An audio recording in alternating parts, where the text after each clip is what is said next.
We're coming into the late 60s, and you played a particular small gig that you do the title song of it on your new album that some people may have heard of. But you want to tell us about that particular gig? I remember seeing the movie here. That's how hip we were in Ireland.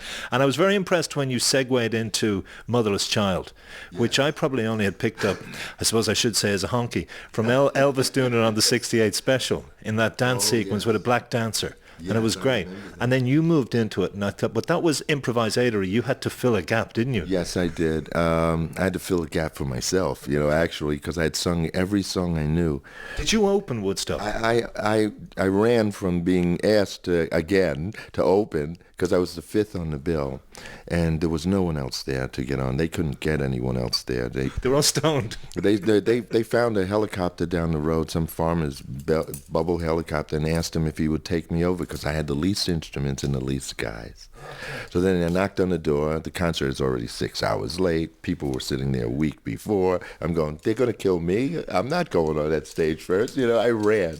I ran for about an hour. They'd find me every once in a while. Richie, come on, do it. You got to do it. So I did. I went up, and they were happy to hear anything, at that point. And I just, and I started singing the songs I knew. I had 30 minutes. Sang my 30 minutes, walked off. They went, Richie, could you do 4 more? No one's here yet. Okay, I went back. Richie, how about 3 more? I came back. They did that 6 times. But were the audience responding well? Oh, absolutely, absolutely.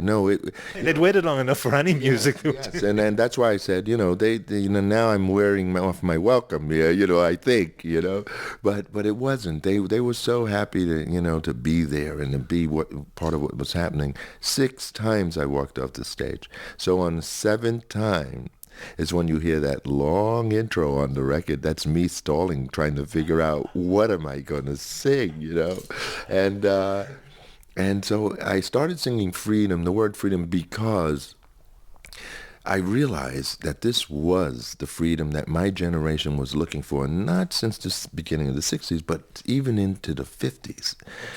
Our voice was something that we wanted to be heard. You mean the post-war generation, not necessarily black, not necessarily white. Exactly. The whole post-war generation, we were the last speak when you're spoken to generation.